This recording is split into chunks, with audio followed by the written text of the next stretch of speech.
I'm Mike Morales here, watching and listening to us on Sipping Off the Cuff on Tequila Aficionado Media, all of our channels and networks. I'm here in San Antonio. That guy out there is, Eric Zandona in Vancouver, Washington. wow, Eric. You and I have really we've run the gamut on this for our palates. I'm tired, man, but but I'm. This has been fun. It's been fun because we are tasting and dissecting. Probably one of the first people to dissect Encantadora. Now we loved the two of the tequila expressions. The mezcal medley that was a cristalino was outstanding. Yeah. What's the difference with this one, Eric? Go ahead, tell us. So I am really fascinated by this. So it's a Joven Mezcal with matcha, which is as far as I remember, like a green tea. Right. For those of you who are matcha impaired and don't know what matcha is, it usually comes in a can or it comes in a bag. Okay. And I'll be honest, I am myself and Lisa. We take matcha every day. All right. It is a green tea. I don't know if you can see that in here. It's just green. It's very, very fine powder. Okay. This one tends to be, this one is certified organic. I'm not sure if that's what she's getting.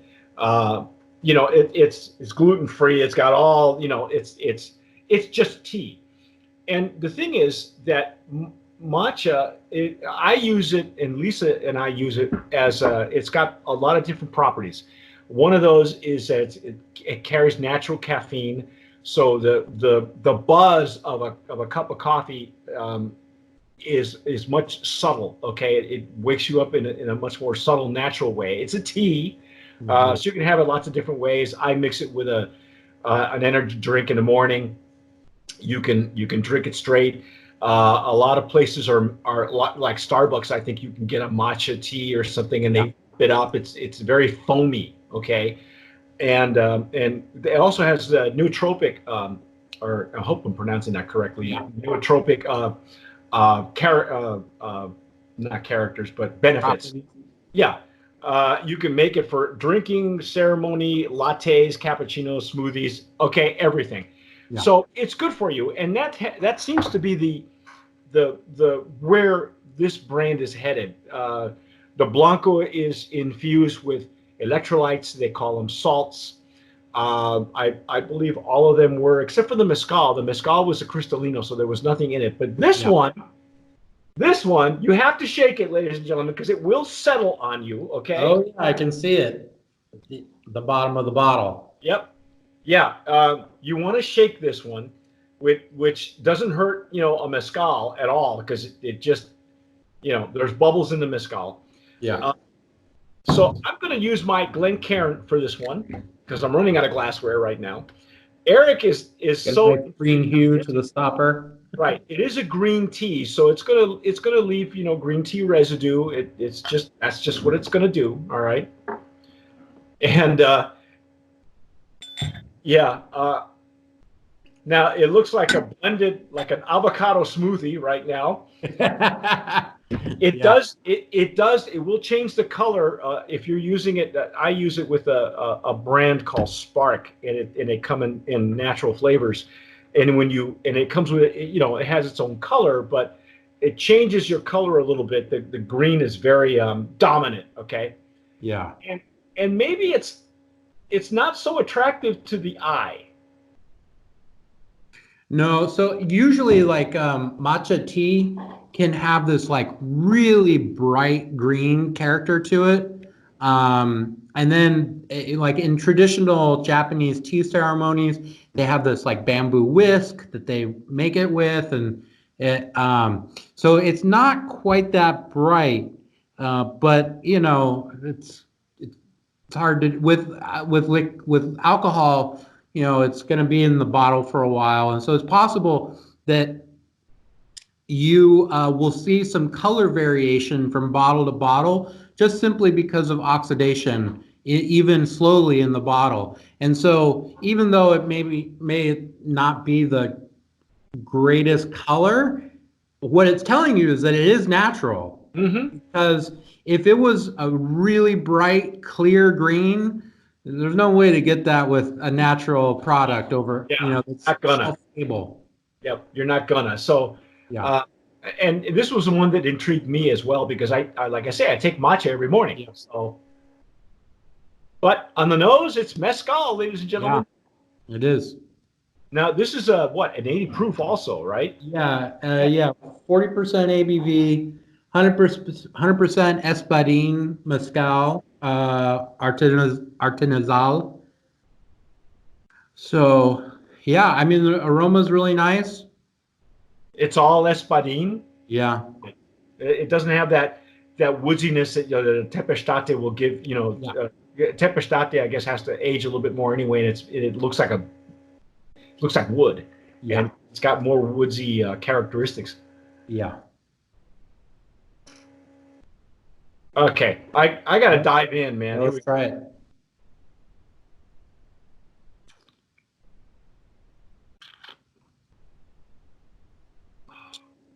Wow.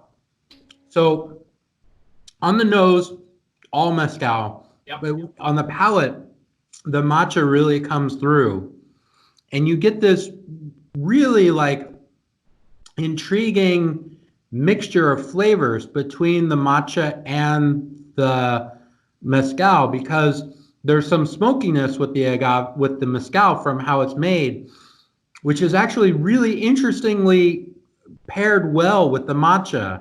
So this is like this really interesting synergy they're getting between the flavors. Yep. Yeah, it's very unique. At first blush, you might not, if you're not a matcha drinker, and honestly, I've to be honest, I've never had matcha on its own. I've always blended it with something because it's that kind of a tea. You can put it in anything. Yeah. A lot of people, I know a gentleman who actually used matcha to get off of coffee. Like I said, the awareness that you get from matcha is much more subtle and much more even than a jolt of a cup of coffee or caffeine. Yeah. So in terms of the flavor of matcha, how to describe it, I would say there's an earthiness to it that is a little bit different than say like earthiness that you would get from the agave, and it tends to be a little bit drier. Uh, and so you're getting some of that because there's actual, because this is not clear, you can see there's actual matcha in the glass that's settling on your tongue. So you're getting this dryness both from the alcohol and from the tea. It's got this greenness to it from the agave, but also from the tea. Um, I mean, if you think about drinking green tea in general and mixing that flavor that you get with the mezcal, it's really, I think, really nice. It reminds me in somewhat, there's a tea called gunpowder green tea that has a little bit of smokiness to it, and it reminds me a little bit of that. And so I think it's really, really interesting. So it's adding. So again, and I've said this before, if you have a great mezcal that you start with, you can distill it. You can age it in your tennis shoe, and it's just going to add another layer of Yeah. complexity. So what we're saying is that the matcha is not only good for you, okay, not only is it going to keep you aware, and the mezcal in and of itself, the buzz on a mezcal for me is um, less intense, I think, Yeah. than a tequila, because sometimes a tequila on an empty stomach, not a good idea. But mezcal at 80 proof, you know, sometimes you just by nature I pour less because especially something with so much more character Yeah. than tequilas these days. But again, and I don't know if you're getting it, but because it's tea, sometimes you feel a little bit of the sediment like Yeah. settling on your teeth, you Yeah. know, because it takes a lot for like as you recall, this is a real powdery tea. Yeah, it's It's very fine. very very fine, Yeah. and it takes a lot for it to blend. So naturally, you're going to keep drinking it, drinking and getting it off your palate and getting it on your palate. Um, but yeah, it adds that little bit of dryness. Not that the mezcal needs any more dryness, but um, I'm not put off by this at No, all. I think it's actually a really interesting combination. I think with good bartenders, they have a field day with this in terms of the creation of cocktails that you could make with it. There's, all sorts of um, adding tea into cocktails is a real kind of trend that's going on right now. So I think both in terms of you have the sort of health conscious group of people who are interested in matcha, and then you have mezcal drinkers, and then you have the craft cocktail people. I think there's this really interesting mix going on here with this product. I think it's really nice on its own, Yes. and I think you could. I'm not sure what I would do with it other than drink it neat. Um, but I know there are people out there who would have really incredible creations with this. So it's fascinating. I wonder if you could use this as a substitute for, because no matter what you're going to do, it's going to turn green. Yeah, So yeah. there's your first challenge is that the color is not going to fade. No. So how about those just funny drinks like the Incredible Hulk or or a Midori sour or something Right. like that. Anytime you're using a Midori is of course a melon. Right. So anything that turns green or even an avocado. There's some people are making avocado margaritas and they're doing stuff Right. like that. Um, your first challenge is that you got to be careful with what you pair it with because of the color. It's going to change color no matter what you do with it. I don't even know if you can even blend it with a blue curacao or something and come up with something. No, I think in my mind, I think what would be interesting with this would be something a like a sour or a daiquiri, where it's just very simple, some citrus, some egg white, so you get that real frothy white Oh, foam. okay. And then I think because of the matcha in the mezcal, the foam would probably turn a little bit green.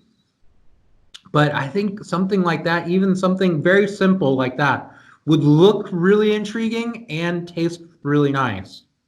Wow. This is really So, imaginative. I think of all the of all yeah, the varietals, this one's really enchanting.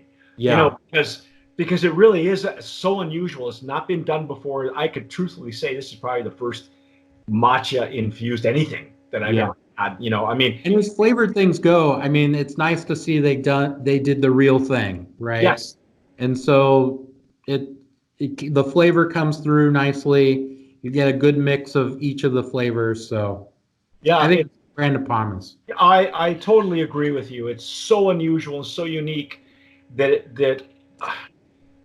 never been done before, ladies and gentlemen. And don't be put off. Really, the Yeah. color, it's just fun. It's just fun. If you're used to green tea, if you're used to any tea, um, you know, uh, even some people, it's really funny because some people will put a spike of something. We call it a spike, piquete, in your coffee or in your tea. You don't even have to. Here it is. Serve it in a teacup. Yeah. Serve it in your best porcelain, because or even I have glassware the ceramic bowls that you serve sake in or whatever. So be Hmm. perfect. Be perfect. Yeah. Yeah, I totally agree with you. I am so glad that you got this because I was so hoping to make I keep throwing all these exotic things at Eric because his palate is so wide, his spectrum. But I really enjoyed this a lot, and again, it's good for you. So it's if you use it just something for the nootropic properties, you can drink and still be sharp, mentally sharp. So anyway, so that's our take on Encantadora with matcha. I love this. Again, Brand of Promise nominee. It's an 80 proof. Yeah. Um, But stick with us. We have one more expression for you guys, and wait till Eric tastes this one. It's gonna be fun. You have been watching, and listening to Sipping Off the Cuff on Tequila Aficionado Media on all of our networks. I'm Mike Morales here in San Antonio. That gentleman out there is Eric Zandona in Vancouver, Washington. And if you're watching us on YouTube or Amazon Prime, we're going to go to Amazon Prime. We're going to go completely Prime. Okay, that'll happen shortly. Great, subscribe. Don't forget to hit, if you're watching us on YouTube, hit the notification bell so that every time we have an Eric Zandona video, it'll pop up. You'll get notified.